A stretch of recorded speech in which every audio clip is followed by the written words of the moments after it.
नमस्कार दोस्तों, आपका स्वागत है कहानियों की महफिल यूट्यूब चैनल पर। मैं एक प्राइवेट अस्पताल में सफाई का काम करती थी। मेरा बेटा स्कॉलरशिप पर डॉक्टर की पढ़ाई कर रहा था। जब उसकी ट्रेनिंग उसी अस्पताल में लगी तो बेटे ने मुझसे कहा कि यहाँ किसी को पता न चले कि मैं उसकी माँ हूँ। बेटे के सामने मैं अस्पताल में झाड़ू पोंछा करती और वह अनजान बनकर बैठा रहता। जब उसकी ट्रेनिंग पूरी हो गई और उसने पहला स्थान प्राप्त किया तो उसे सर्टिफिकेट और मेडल देने के लिए उसकी मां को हॉल में बुलाया गया। लेकिन सामने मेडल देने वाली औरत को देखकर मेरे पैरों तले जमीन खिसक गई, क्योंकि वो तो मेरी नजरें फर्श पर दूर तक फिसलती चली गईं, जहां तक उसके जूते नजर आते रहे। जब वे नजरों से ओझल हो गए तो मैंने भी अपनी नजरों का रुख बदल लिया और दोबारा फर्श पर पोंछा लगाने लगी। मेरा दिल रो रहा था और मेरी आंखों से आंसू थम नहीं रहे थे। मुझे यकीन नहीं हो रहा था कि मेरा अपना बेटा, जिसे मैंने कितनी मोहब्बत से पाला, जिसके लिए मैंने अपनी नींदें, आराम और सुख सब कुछ भुला दिया, वही आज मुझे पहचानने से इनकार कर रहा था। हर माँ बाप अपनी औलाद के अच्छे भविष्य के लिए सपने देखते हैं और उसके लिए हर कुर्बानी देते हैं। आज जब मेरे बेटे को अपने सपनों की ताबीर मिल गई तो उसकी नज़रों में मैं अजनबी हो गई। वह लड़की जो उसके साथ थी, ऐसे लग रहा था जैसे वे दोनों एक दूसरे से बेइंतहा मोहब्बत करते हों। इधर उधर से सुनने में आया था कि वे दोनों जल्द ही शादी करने वाले हैं। मैं यह सोचकर खुश थी कि इतनी खूबसूरत और पढ़ी लिखी लड़की मेरे बेटे की जिंदगी का हिस्सा बनने जा रही है। एक दिन मैंने अपने बेटे विक्रम को मुखातिब करते हुए कहा, बेटा, कभी 2 घड़ी मेरे पास भी बैठ जाया करो। जब से तुम अस्पताल में शिफ्ट हुए हो, तुमने तो घर की तरफ मुड़कर भी नहीं देखा। ऐसा लगता है जैसे हमारे सारे रिश्ते और ताल्लुकात खत्म हो गए हैं।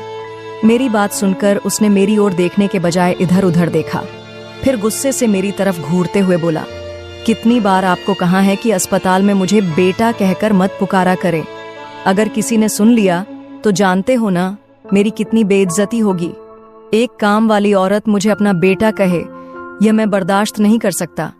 उसकी बात ने मेरे दिल को चीर कर रख दिया था, मगर मैं मां थी। औलाद की 100 गलतियों पर पर्दा डालकर उसे तावीज देकर खुद को तसल्ली दे सकती थी, और मैंने अभी ऐसा ही किया था। क्या करें, वह बेचारा मजबूर है। इतने लोगों में उठना बैठना है, अभी वह किसी को यह नहीं बता सकता कि वह किस खानदान से ताल्लुक रखता है। यह सोचकर मैं आंसू पीती रह जाती, मगर जब वह मेरे सामने से अजनबी बनकर गुजरता तो मेरे दिल पर आरी चलने लगती। अब जब से मुझे पता चला था कि वह डॉक्टर पूनम से शादी करने वाला है, तब तो मैं खुशी से पागल हो रही थी। डॉक्टर पूनम 1 साल पहले ही अस्पताल में आई थी, बहुत नेक, हमदर्द और देखने में भी बेहद खूबसूरत। सुनने में आया था कि वह बहुत अमीर खानदान से ताल्लुक रखती थी। प्रैक्टिस के लिए वह इस अस्पताल में नौकरी कर रही थी और इसके बाद अपना नया अस्पताल बनाने का इरादा रखती थी। यकीनन वह मेरे बेटे को भी अपने साथ ही अस्पताल में रखने वाली थी। मेरे बेटे को अपना भविष्य उज्जवल नजर आ रहा था, तभी तो वह पूनम को अपनी मुट्ठी में करने के लिए उसके आगे पीछे घूमता रहता था। लगता था वह भी उसे पसंद करने लगी थी। उस दिन जब मैंने उन दोनों को साथ देखा तो मेरा दिल चाहा कि मैं उनकी बलाएं ले लूं। बेख्तियार मैं अपने बेटे की तरफ बढ़ी, मगर उसने मुझे बुरी तरह टोक दिया। ये क्या कर रही हो मासी, मेरे करीब मत आओ, पीछे हटकर खड़ी हो। देख नहीं रही तुम्हारे कपड़े कितने गंदे हैं, कितनी बदबू आ रही है, और ये फर्श देखो, ठीक से सफाई किया करो। वह मुझे बहुत बुरी तरह डांटकर वहां से चला गया और मैं जमीन पर बैठकर रोती चली गई। मेरा अपना बेटा अपनी माँ को इस तरह कैसे ठुकरा सकता था। उसकी आंखों में मेरे लिए कितनी बेबसी थी, ये देखने से पहले मैं मर क्यों नहीं गई। आज तक मैं खुद को यह सोचकर तसल्ली देती थी कि वह आहिस्ता आहिस्ता ठीक हो जाएगा। जब वह बड़ा डॉक्टर बन जाएगा तो सबको बताएगा कि मैं उसकी माँ हूँ, एक काम करने वाली, सफाई करने वाली औरत जिसने अपनी मेहनत से उसे इस काबिल बनाया है। मगर वह मुझे स्वीकार करने को तैयार नहीं था। मैं खुद को रोकने की कोशिश करती, अपने दिल पर काबू पाने की कोशिश करती कि उसकी तरफ न देखूं। मगर जब वह सामने आता तो मैं अपने दिल के हाथों मजबूर होकर उसकी तरफ लपक पड़ती। तब उसकी आंखों में अपने लिए परायापन और नफरत देखकर मैं हर पल जीती और हर पल मरती थी। मेरी यह हालत मेरा छोटा बेटा देखता तो उसे गुस्सा आ जाता। वह कहता, माँ, भाई हमारे हाथों से निकल चुके हैं, वह कभी भी हम लोगों को नहीं अपनाएंगे। अब वह बड़े डॉक्टर बन रहे हैं, उन्हें हमेशा से बड़ा आदमी बनने का शौक था और अब उनकी यह ख्वाहिश पूरी हो रही है। उनकी शादी भी एक बहुत अच्छे और अमीर खानदान में हो रही है। अगर उन लोगों को पता चल गया कि वह एक काम करने वाली के बेटे हैं तो आप जानती हैं कि क्या होगा। सतीश कटुता से मुझसे कह रहा था। मैं उसके मुंह पर हाथ रख देती। मैं जानती थी कि वह जो कुछ कह रहा है वह सच है, मगर मेरा दिल यह मानने को तैयार नहीं था। वो तुम्हारा भाई है, उसके बारे में इतना बदगुमान मत हो। वह हम में से ही है। एक दिन वह जरूर लौटकर हमारे पास आएगा और इस बात को भी कबूल करेगा कि हम ही इस दुनिया में उसके असली रिश्तेदार हैं। मगर सतीश कहता, माँ, आप ख्वाबों की दुनिया से बाहर आ जाइए, भाई से उम्मीदें लगाना छोड़ दीजिए। बस कुछ ही महीने रह गए हैं, मेरा मास्टर पूरा हो जाए, फिर इंशाल्लाह मैं बहुत अच्छी नौकरी पर लग जाऊंगा। तब मैं आपको अपने साथ यहाँ से बहुत दूर ले जाऊंगा। वो मुझे तसल्ली देता और मैं मुस्कुरा दिया करती थी। जानती थी कि सतीश और विक्रम में जमीन आसमान का फर्क था। विक्रम तो बचपन से ही खुदगर्ज था, जबकि सतीश बचपन से ही मेरा बहुत ख्याल रखता था। मेरी सारी उम्मीदें सतीश से ही जुड़ी थीं, मगर क्या करती, मैं माँ थी, अपने बेटे से नफरत नहीं कर सकती थी। सतीश के लाख कहने के बावजूद भी मैंने इस अस्पताल में नौकरी करना नहीं छोड़ा था, क्योंकि इस बहाने मैं विक्रम को एक नजर देख लिया करती थी। सतीश पार्ट टाइम नौकरी करने लगा था, जिससे हमारे घर के खर्चे आसानी से पूरे हो जाते थे। मगर मैं फिर भी किसी भी सूरत में यह नौकरी छोड़ने को तैयार नहीं थी। अगर घर बैठ जाती तो विक्रम का चेहरा कैसे देखती। कितनी बार उसे कह चुकी थी कि घर आकर हमारे साथ रहो, हॉस्टल में क्यों रह रहे हो, मगर वह एक कान से सुनकर दूसरे कान से निकाल देता था। फिर मैंने सुना कि अस्पताल में जितने भी डॉक्टर अपनी प्रैक्टिस कर रहे हैं उन्हें सर्टिफिकेट दिया जाने वाला है। सब अपने माता पिता के साथ इस समारोह में शामिल होंगे। ये सुनकर मेरा दिल खुशी से झूम उठा। इसका मतलब था कि अब विक्रम इस बात को कबूल कर लेगा कि मैं उसकी माँ हूँ। जाहिर है उसे अपनी माँ को बुलाना ही पड़ेगा। मैं बेइंतहा खुश हो गई थी। अगले दिन समारोह था। जब मैं शाम को छुट्टी के बाद घर जाने लगी तो विक्रम तेजी से कदम बढ़ाते हुए मेरे पास आया और कहने लगा, कल समारोह मुकम्मल हो रही है अस्पताल में। और उसकी बात अभी अधूरी ही थी कि डॉक्टर पूनम वहां आ गईं। क्या बातें हो रही हैं? उन्होंने पूछा। कुछ नहीं, मैं मासी से कह रहा था कि कल सफाई अच्छे से होनी चाहिए। बहुत से मेहमान आ रहे हैं तो सफाई का खास ख्याल रखना। ये सुनकर मेरे वजूद में दुख की एक गहरी लहर उतर गई। जब मेरा अपना सगा बेटा मुझे मासी या नौकरानी कहता था तो यह बात मुझे बहुत अजीब लगती थी। हाँ, मैं नौकरानी थी और कई सालों से यही काम कर रही थी, मगर कभी किसी की बात पर इतना बुरा नहीं लगा था जितना विक्रम की इस बात पर लगा। मगर मेरा दिल खुशी से यह सोचकर झूमने लगा था कि कल समारोह में मुझे अपनी माँ कहकर बुला ही देगा। सब लोगों को पता चल जाएगा कि वह मेरा बेटा है और मैंने ही उसे जन्म दिया है। यह सब मेरी ही मेहनत का नतीजा है कि वह आज इस मुकाम पर पहुंचा है। मुझे यकीन था कि विक्रम यही कहने के लिए मेरे पास आया था कि मैं कल अच्छे से कपड़े पहनकर आऊं। घर आई तो मैंने अपना नया जोड़ा इत्र में बसाया। मेरे होठों पर मुस्कान थी। सतीश ने मुझे इस तरह तैयारियां करते हुए देखा तो ठिठक कर रह गया। क्या हुआ माँ? ये तैयारियां किस खुशी में हो रही हैं? आप कहीं जा रही हैं क्या? और आज तो आप बहुत खुश लग रही हैं। मैंने जब उसे विक्रम के बारे में बताया तो वह खामोश रह गया। माँ, कल आप छुट्टी कर लें। उसकी बात सुनकर मैं उसे गुमसुम होकर देखने लगी। क्या मतलब? ऐसा क्यों कह रहे हो तुम? और कल मैं छुट्टी क्यों कर लूं? वह नजरें चुराने लगा। बस वैसे ही, आपकी तबीयत ठीक नहीं रहती और अब आप यह नौकरी भी छोड़ दें। क्या फायदा खुद को थकाने का जब मैं आपकी जरूरतें पूरी करने के काबिल हूं? मगर मैंने उसकी बात को नजरअंदाज कर दिया। कल मेरे बेटे की जिंदगी का सबसे बड़ा दिन था और मैं उस खुशी में कैसे शामिल न होती, जबकि मुझे सबके सामने उसने अपनी माँ कहकर बुलाना था। कल मैं नए कपड़े और नए जूते पहनकर अस्पताल गई। सतीश मुझे उदास नजरों से देख रहा था। समारोह शुरू हो चुका था और सारे मुलाजिम भी वहां मौजूद थे। मैं भी एक कोने में खड़ी थी। एक एक करके सारे मुलाजिमों और डॉक्टरों को स्टेज पर बुलाया जा रहा था। उन्हें सर्टिफिकेट दिए जा रहे थे और उनके माँ बाप को भी स्टेज पर बुलाया जा रहा था। मैं तसव्वुर में खुद को स्टेज पर देखने लगी। फिर विक्रम का नाम पुकारा गया और वह भी स्टेज पर चला गया। उसने एक छोटी सी भाषण की कि किस तरह उसने मेहनत से यह मुकाम हासिल किया।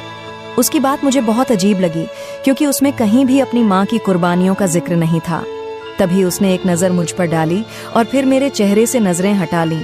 इसके बाद उसने कहा, मैं अपनी माँ को स्टेज पर बुलाना चाहता हूँ। इससे पहले कि मेरे कदम अपनी जगह से उठते, मैंने देखा कि एक जदीद तराश खराश लिबास में मलबूस एक औरत स्टेज की तरफ बढ़ रही थी। विक्रम कहने लगा, यह मेरी माँ है और आज मैं जो कुछ भी हूँ इनकी वजह से हूँ। उसके चेहरे पर मुस्कान थी। मुझे लगा कि मैं गिर जाऊंगी। मेरी आंखों के सामने अंधेरा छाने लगा था। तभी किसी ने मेरा हाथ मजबूती से पकड़ लिया। मैंने पलटकर देखा तो वहां सतीश खड़ा था। मेरी आंखों से आंसू बहने लगे। मैंने विक्रम की तरफ इशारा किया तो सतीश सरगोशी में कहने लगा, मैं इसलिए ही तो आपको मना कर रहा था कि आप आज छुट्टी कर लें, काम पर न जाएं, बल्कि हमेशा के लिए भी काम से छुट्टी ले लें। मगर आपने मेरी बात नहीं मानी और देखिए आपको कितना कर्ब सहना पड़ा। मैं आपको इसी तकलीफ से बचाना चाहता था। वह मुझे घर ले आया। मैं बिल्कुल हैरान और परेशान थी।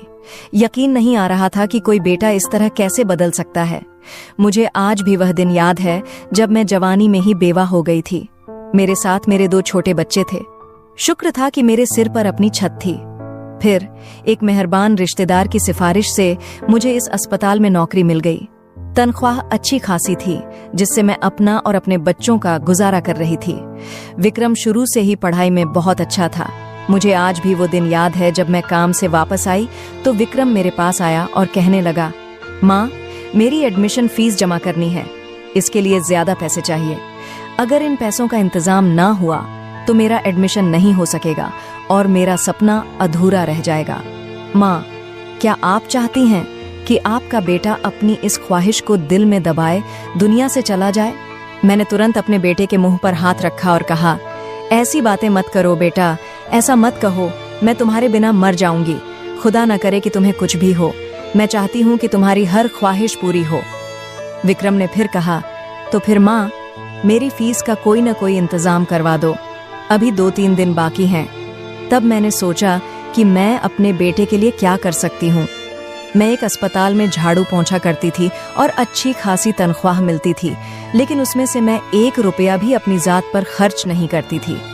एक दिन का खाना बनाकर मैं उसे 2 दिन तक चलाती थी ताकि मेरे बच्चे पढ़ लिख सकें और उनकी ख्वाहिशें पूरी हो सकें। अब उसकी फीस भरनी थी, लेकिन मेरे पास जो पैसे थे वो खर्च हो चुके थे। विक्रम कह रहा था कि अगर दाखिला नहीं हुआ तो वह मैट्रिक के पेपर भी नहीं दे पाएगा। मुझे यह तो नहीं पता था कि मैट्रिक क्या होता है, लेकिन इतना जरूर जानती थी कि अगर वह इस इम्तिहान में पास हो गया तो आगे पढ़कर एक बड़ा डॉक्टर बन सकता है। मैंने अपने मोहल्ले में रहने वाली सकीना से इसका जिक्र किया तो वह हंस पड़ी और बोली, अरे, डॉक्टर अमीर लोग बनते हैं जिनके पास बहुत पैसा होता है। सुना है कि उनकी फीस बहुत ज्यादा होती है। हम जैसे गरीब लोग तो सिर्फ डॉक्टरी के ख्वाब ही देख सकते हैं। मैंने सकीना से कहा, नहीं सकीना, मेरा बेटा बहुत होनहार और काबिल है। तुम देखना, एक दिन वह बड़ा डॉक्टर जरूर बनेगा। बस एक बार उसका दाखिला हो जाए, फिर सारी मुश्किलें आसान हो जाएंगी। पता नहीं क्यों, लेकिन मेरे दिल की गहराइयों से यह आवाज आती थी कि मेरा बेटा एक न एक दिन बड़ा आदमी जरूर बनेगा। मैंने फिर से एक घर में साथ साथ काम करना शुरू कर दिया। मेरी अस्पताल में ड्यूटी सुबह 9 बजे से शाम 5 बजे तक होती थी और बाकी समय में मैं कोई और काम कर सकती थी। इसीलिए मैंने एक घर में सफाई का काम शुरू कर दिया। सुबह वहां 2 घंटे काम करती और शाम को एक और घर में काम करने जाती। मैंने मिन्नतें करके एडवांस में पैसे ले लिए थे। यूं जब मैंने अपने बेटे के दाखिले के पैसे जुटा लिए तो उसकी आंखों में चमक आ गई। वह बहुत खुश था कि उसका सपना पूरा होने वाला था। वह सारी सारी रात बैठकर पढ़ाई करता। स्कूल से आते ही किताबों में सर देकर बैठ जाता। मैं भी उसे कभी किसी काम के लिए नहीं कहती थी, उसे बिल्कुल तंग नहीं करती थी। मेरा छोटा बेटा भी पढ़ाई में अच्छा था, लेकिन उसे अपने बड़े भाई की तरह पढ़ाई का जुनून नहीं था। न ही वह बड़ा आदमी बनने के लिए पागल हुआ जा रहा था। वह बहुत अजीब बातें करता जो मेरी समझ में बिल्कुल नहीं आती थीं। वह अक्सर अपने भाई से कहता, इंसान को बड़ा आदमी नहीं बल्कि अच्छा इंसान बनने की कोशिश करनी चाहिए। विक्रम उसकी बातों का मजाक उड़ाता और कहता, तुम पता नहीं किस जमाने की बातें करते हो। आजकल कोई इस तरह नहीं सोचता। जिसके पास पैसा और पावर होता है दुनिया उसी को सलाम करती है। सब उसी के आगे पीछे फिरते हैं। अच्छाई का क्या करना? उसकी ये बातें मुझे बहुत बुरी लगती थीं। मैं उससे कहती, अच्छाई का मुकाबला दुनिया की कोई ताकत नहीं कर सकती। कामयाबी मिलना अच्छी बात है, मगर इसका मतलब यह नहीं कि इंसान कामयाबी पाकर अच्छाई और बुराई में फर्क ही न कर सके। वह सर झटक कर रह जाता। फिर दिन रात मेहनत करके उसने मैट्रिक के पेपर दी। जब रिजल्ट आया तो वही हुआ जिसकी उम्मीद थी। जब विक्रम ने बताया कि उसने पूरे इलाके में टॉप किया है और सबसे ज्यादा नंबर उसी के हैं, तो मेरी खुशी का ठिकाना नहीं रहा। अब उसे सरकार की तरफ से स्कॉलरशिप भी मिलेगी और वह बहुत अच्छे कॉलेज में पढ़ सकता है। मैं तो यह सुनकर ही खुशी से सजदा रेज हो गई थी। तमाम मोहल्ले की औरतें कहती थीं कि मेरा बेटा आगे नहीं पढ़ सकता। गरीबों के बेटे ख्वाहिशें दिल में लिए ही दुनिया से चले जाते हैं, क्योंकि डॉक्टर बनना हर किसी के बस की बात नहीं होती। मगर मुझे अपने बेटे पर यकीन था कि वह जरूर एक न एक दिन कामयाब होकर दिखाएगा। और फिर उसने शहर के सबसे बड़े कॉलेज में दाखिला ले लिया। उसकी अच्छी यूनिफॉर्म, किताबों और अकादमी की फीस के लिए मुझे बहुत मेहनत करनी पड़ती थी। हालांकि उसकी पढ़ाई मुफ्त थी, मगर इसके अलावा भी कई और खर्चे थे जिन्हें पूरा करने के लिए मैं हलकान हो जाती थी। सतीश अभी मैट्रिक में था। वह भी पढ़ाई में बहुत अच्छा था और उसके नंबर भी अच्छे आते थे, मगर वह विक्रम की तरह अपनी क्लास में कभी टॉप नहीं कर पाया। विक्रम उसका मजाक उड़ाता और कहता, तुम्हारे नंबर हमेशा मुझसे कम ही आते हैं, तुम हमेशा मुझसे पीछे ही रहोगे। सतीश उसकी बात पर बस कंधे उचका देता, जैसे उसे इससे कोई फर्क ही न पड़ता हो। दिन महीने में और महीने सालों में बदलते गए। मैं विक्रम के लिए दुगनी मेहनत कर रही थी ताकि मेरे बेटे को किसी चीज की कोई कमी न हो, जबकि सतीश छोटी उम्र में ही अपनी छोटी छोटी ट्यूशन्स पढ़ाने लगा था और खुद अपना खर्च उठाने लगा था। विक्रम इस बात पर भी उसका मजाक उड़ाता और कहता, तुम पढ़ाई में अच्छे नहीं हो, इसलिए तुम्हारे पास बहुत फालतू वक्त है, तभी तुम ये छोटे मोटे काम कर सकते हो। मैं इतने छोटे काम नहीं कर सकता, क्योंकि मुझे बड़ा आदमी बनना है, डॉक्टर बनना है, और इसके लिए मुझे ढेर सारा पढ़ना है। अगर मैं अपना वक्त यूं ही बर्बाद करता रहूंगा तो कभी भी आगे नहीं बढ़ पाऊंगा। जब भी सतीश उसे यह कहता कि वह भी ट्यूशन पढ़ाकर मेरा बोझ हल्का कर दे, तो विक्रम यही जवाब देता। ऐसे में मैं भी सतीश को समझाती, तुम्हें क्या जरूरत है ये सब करने की? मैं हूं ना, तुम्हारी माँ अभी जिंदा है, तुम दोनों अपनी अपनी पढ़ाई पर ध्यान दो। 5 साल का अरसा बीत गया। फिर एक दिन विक्रम ने मुझसे कहा कि वह अब हाउस जॉब करना चाहता है। उसके बाद वह बाकायदा किसी अस्पताल में नौकरी करने लगा। उसकी तनख्वाह लाखों में होगी। यह सोचकर ही मेरी आंखें चमक उठीं। और उसके साथ मैं भी कोई छोटी मोटी नौकरी कर रही थी। उसके लिबास से अंदाजा हो रहा था कि वह जो भी कमाता है अपने पहनावे और हुलिये पर बहुत ध्यान देता है। वह देखने में काफी प्रभावशाली व्यक्तित्व का मालिक था और मैं उसकी नजर उतारने से खुद को रोक नहीं पा रही थी। अब विक्रम ने घर आना बहुत कम कर दिया था। जब पहली बार वह पूरी रात घर नहीं आया तो मैं पूरे आंगन में बेचैनी से चक्कर लगाती रही। सतीश मुझे देखकर कहने लगा, आप परेशान मत होइए, वह अपने किसी दोस्त के साथ होगा, जल्दी आ जाएगा। मगर 2 दिन बाद जब वह घर आया तो कहने लगा, मैं हॉस्टल में शिफ्ट हो गया हूँ, बस अपना जरूरी सामान लेने आया हूँ। उसके रवैये में अजीब सी अजनबियत आ गई थी। मुझे बहुत अजीब लगा कि अपना घर होते हुए भी वह हॉस्टल में क्यों रहेगा। जब मैंने उससे यह पूछा तो वह बोला, अब मैं घर में रहकर यह सब नहीं कर सकता। मेरे कुछ जरूरी काम हैं जिनके लिए मुझे तन्हाई और सुकून की जरूरत है, और वह मुझे हॉस्टल में ही मिल सकता है। मैंने उससे कहा, मिलने के लिए आ जाया करना, जब तक तुम्हें देख न लूं मुझे चैन नहीं आता। वह मेरी बात पर बस सर हिलाकर रह गया। कितने कितने दिन बीत जाते, लेकिन वह मुझसे मिलने नहीं आता था। मैं उसके लिए रोती रहती। और फिर एक दिन मैंने उसे अपने अस्पताल में देखा। बेकरारी से उसकी तरफ बढ़ी, मगर वह मुझे देखते ही वहां से गायब हो गया। मैं उसे पूरे अस्पताल में ढूंढती रही, मगर वह कहीं नजर नहीं आया। उसी शाम वह घर आया और कहने लगा, माँ, जिस अस्पताल में तुम काम करती हो मैं वहीं प्रैक्टिस करने के लिए आऊंगा। उस वक्त सतीश भी मेरे साथ मौजूद था और मैं खुशी से खिल उठी। मैंने कहा, तो इसका मतलब है कि मैं तुम्हें रोज देख सकूंगी? वह बोला, हाँ, मगर मैं तुमसे एक दरख्वास्त करना चाहता हूँ।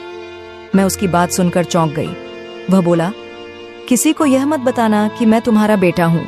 माँ, तुम समझ सकती हो कि मैं डॉक्टर बन रहा हूँ, और अगर किसी को पता चल गया कि अस्पताल में झाड़ू पोंछा लगाने वाली औरत मेरी माँ है तो मेरी बहुत बेइज्जती होगी। मेरा तो सदमे के मारे दिल फट गया था और सतीश भी हैरत में था। उसे भी विक्रम से इस तरह के रवैये की उम्मीद नहीं थी। फिर मैंने वही किया जो विक्रम ने कहा था, क्योंकि मैं उसे नाराज नहीं करना चाहती थी। अब मैं उसे अपनी आंखों के सामने रोज देख सकती थी, यही काफी था। मुझे लगा था कि वह कभी कभी सबके सामने यह स्वीकार कर लेगा कि मैं उसकी माँ हूँ, मगर अब उसने न जाने किस औरत को अपनी माँ बताकर सबको यकीन दिला दिया था। क्या मेरी पहचान इतनी बेमानी थी? क्या मैं उसके लिए इतनी बुरी थी कि वह दुनिया को यह तक नहीं बता सकता था कि मैं उसकी माँ हूँ? जब मैं घर पहुंची तो फूट फूट कर रो पड़ी।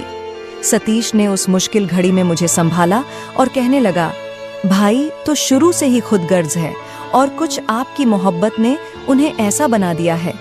आपने भी उन पर कभी जिम्मेदारी का एहसास नहीं डाला। अगर आप उन्हें अपनी कुर्बानियों के बारे में बताते रहती तो शायद आज यह दिन न देखना पड़ता। बहरहाल मुझे भी भाई के रवैये पर बहुत अफसोस है। कुछ दिन मैं छुट्टी पर रही, मगर जब मैंने दोबारा काम पर जाना शुरू किया तो सतीश बहुत गुस्सा हुआ। उसने कहा, माँ, आप बात को समझती क्यों नहीं हैं? आखिर वहां क्यों जाती हैं? क्या मिलता है आपको अपने जख्मों को कुरेद कर? लेकिन मैं ममता के हाथों मजबूर थी। मैं अपने बेटे को अपनी आंखों से देख सकती थी और इससे ज्यादा मुझे कुछ नहीं चाहिए था, मगर यह बात सतीश नहीं समझ सकता था। उसी दिन की बात है, जब मैं काम पर पहुंची तो वहां अफरा तफरी मची हुई थी। जब मैंने जाकर देखा तो विक्रम खून में लथपथ पड़ा था और डॉक्टर उसे इमरजेंसी वार्ड में ले जा रहे थे। मैं बुरी तरह चीख पड़ी। मैंने इतने समय से यह भरम बनाए रखा था, विक्रम की बात मानी थी, किसी को नहीं बताया था कि मैं उसकी क्या लगती हूँ, मगर जब उसे इस हालत में देखा तो खुद पर काबू नहीं रख पाई।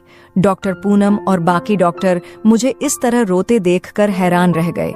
उन्होंने पूछा, क्या बात है मासी, तुम क्यों इतना रो रही हो? क्या तुम्हारी डॉक्टर विक्रम से बहुत अटैचमेंट है? क्या तुम उन्हें पहले से जानती हो? जब मैंने उन्हें बताया कि वह मेरा बेटा है और मैंने कितनी मुश्किलों से उसे इस मुकाम तक पहुंचाया है, तो सबका मुंह खुला का खुला रह गया। वे कहने लगे, डॉक्टर विक्रम ने तो इस बात का कभी जिक्र ही नहीं किया। मैंने रोते हुए उन्हें सारी बात बता दी। इस वक्त विक्रम को खून की सख्त जरूरत थी और समय पर उसे खून देना बेहद जरूरी था, लेकिन उसका ब्लड ग्रुप किसी से भी मैच नहीं हो रहा था। मैंने डॉक्टरों से कहा, वह मेरा बेटा है, मेरा ब्लड ग्रुप उससे जरूर मैच करेगा, किसी भी तरह से मेरे बेटे को बचा लो।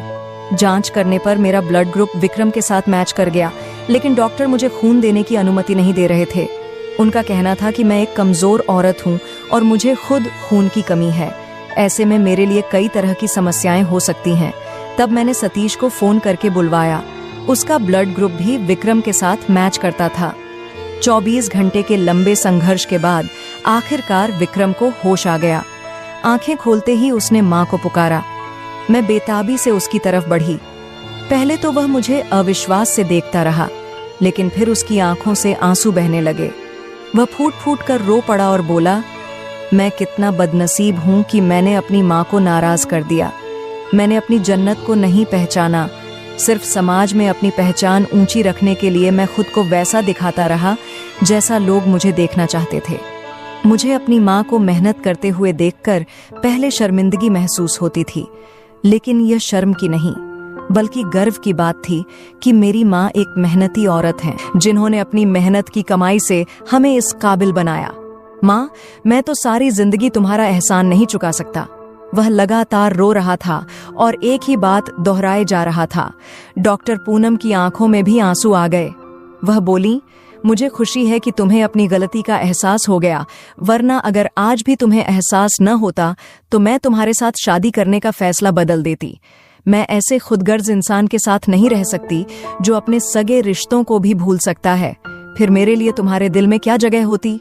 जब विक्रम का एक्सीडेंट हुआ था तब वह सोच रहा था कि पूनम को लेकर बाहर सेटल हो जाएगा और किसी को उसकी असलियत के बारे में पता नहीं चलेगा। उस दिन वह अपने दोस्त के साथ अस्पताल की तरफ जा रहा था, जब अचानक यू टर्न लेते वक्त सामने से एक ट्रक आ गया। ट्रक ड्राइवर नशे में था और उसकी गलती की वजह से यह भयानक हादसा हो गया। विक्रम का दोस्त तो बच गया, लेकिन विक्रम को गंभीर चोटें आईं। डॉक्टर ने तो यहाँ तक कह दिया था कि उसका बचना मुश्किल है, मगर खुदा का शुक्र था कि वह अब खतरे से बाहर था। जब वह पूरी तरह से स्वस्थ हो गया तो घर आकर उसने कहा, मैं अब इसी घर में आप लोगों के साथ रहूंगा। हम सब जहां भी जाएंगे साथ जाएंगे और पूनम को भी इसमें कोई आपत्ति नहीं है। कुछ समय बाद विक्रम और पूनम की शादी धूमधाम से हो गई। तीनों लोग नौकरी पर जाते थे और मैं घर संभालती थी। हालांकि हमने एक नौकर भी रख लिया था, फिर भी मैं आराम से नहीं बैठ सकती थी। जल्द ही इन तीनों ने मिलकर एक बहुत बड़ा और सुंदर घर बनवा लिया। अब हम सब इस नए घर में आकर रहने लगे। विक्रम अब पूरी तरह बदल चुका था। उस हादसे ने उसे पूरी तरह से बदल दिया था। पूनम भी बहुत प्यारी लड़की थी, बिल्कुल सकी माँ की तरह। वह मुझे बहुत इज्जत देती थी। तो दोस्तों, ये थी आज की कहानी। इस कहानी के बारे में आपकी क्या राय थी, ये कमेंट बॉक्स में जरूर बताइए। अगर आपको कहानी पसंद आई हो तो वीडियो को लाइक करें। धन्यवाद।